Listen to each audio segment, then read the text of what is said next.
This is going to make a lot of people angry. Are you ready? Physical guitar amplifiers are obsolete. Now, before you get your undies all in a bunch, give me a few minutes and I'll explain why I say this. And let's face it, you already clicked the video, so you're either looking for reasons to hate me or to love me. I want to start off by saying I do enjoy physical amplifiers, and I do enjoy playing through physical amplifiers. I have from a very young age, and I only recently made a switch away from them in the last couple of years, but I've had my experience with physical amps, and I'm not saying I hate them, but they're not it anymore. Amp modelers and amp simulators are obviously at the forefront of recording guitar, and a lot of bedroom guitarists these days, they are just leaps and bounds so much better than having physical amplifiers. A lot of these simulators that you can download, like actual software for your computer that you can use to simulate guitar amplifiers, is so good these days because they've been refined so close to the actual thing. It's like, it's almost negligible. So why go for the physical thing when you can have a software version of it that is just infinitely better and has infinitely more efficient use case than a physical amplifier? I've been using neuraldsp plugins for the better part of the last 4 years or so, and they blow me away the more that they put out and the updates that they release. They just make some really good stuff, and I know there's a lot of other companies that make them, but for me, I use neuraldsp plugins. I own probably 9 of them, and they are absolutely insane to me, and I would much prefer using those over any physical amplifier for any situation any day. And for those of you that do live performances, amp simulators are so much more lighter. The most that you might need to bring is a laptop or a computer, an interface, something to hook up your guitar to your computer to run the amp sim. The load that you have to take for live gigs is significantly reduced, and you can record songs literally in the middle of nowhere. I have a rechargeable power bank that I've used in emergency situations when we've lost power. Have it power your laptop.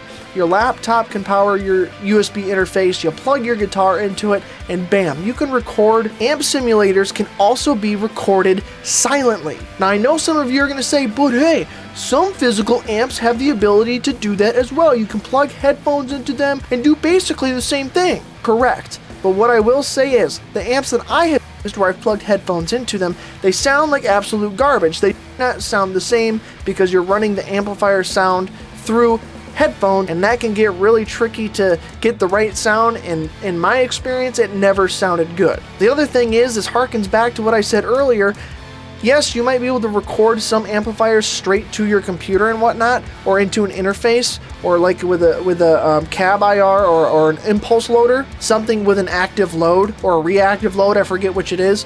But the thing is, that's more equipment that you have to have. You have to have that amp, as opposed to having the software where you wouldn't have that physical amp that needs to take up space or, honestly, money in your life. From a lot of these amp simulators, especially those from like neuraldsp, is they completely take out the aspect of having to learn to mic up a cabinet. Physical amps, and you want to record them, with the exception of what I said just a few minutes ago, the few amplifiers that allow you to somewhat record them silently, you have to learn how to mic a cabinet in order to capture your tone. More things you have to learn, and the learning curve for doing that is quite steep.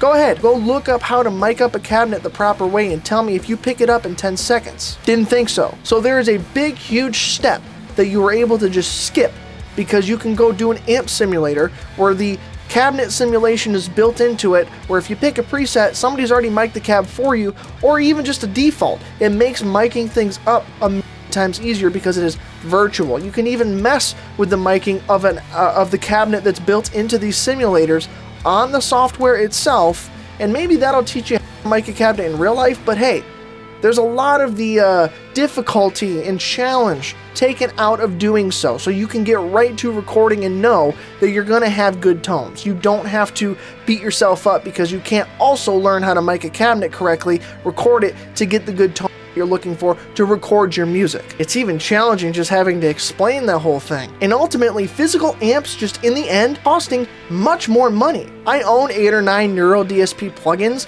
and the total cost of those, if you also take into account the loyalty discounts and the Black Friday deals and Christmas deals that I've gotten a lot of these plugins on, I have spent maybe the cost of one cheap physical amplifier. But in that, I have gotten probably a dozen different amplifiers, different versions of amplifiers, like the EVH and the different renditions they have throughout their plugins. But I've also gotten multiple cabinets and multiple pedals, mics that you can use on those cabinets, all in those plugins. So the value for your money is like a lot higher for buying the software as opposed to buying the physical aspects. Which would you rather have? Spend the money to buy an EVH 5150 for $1,500, or would you rather buy like 10 plugins and spend maybe half that cost and have more choices to pick from, a lot more sounds that you can use for your records, and ultimately have more money left in your savings account to spend for, necessities like food, water, and shelter? Amplifiers are just too expensive to justify situations like myself, where I'm a bedroom guitarist making content, bring my own music at home in a small studio. They don't make sense. I want to end this off by repeating what I said in the beginning of this video. I'm not hating actual real guitar amplifiers, because I know a lot of people still use them, especially live touring bands and artists. I am not completely harping on them and just say they need to be discontinued for life because amp sims and modelers exist. What I'm saying is, for a value for your money, they just aren't it. And amp simulators are only going to increase in how good they are and how close to the real thing they sound, if they haven't already peaked already.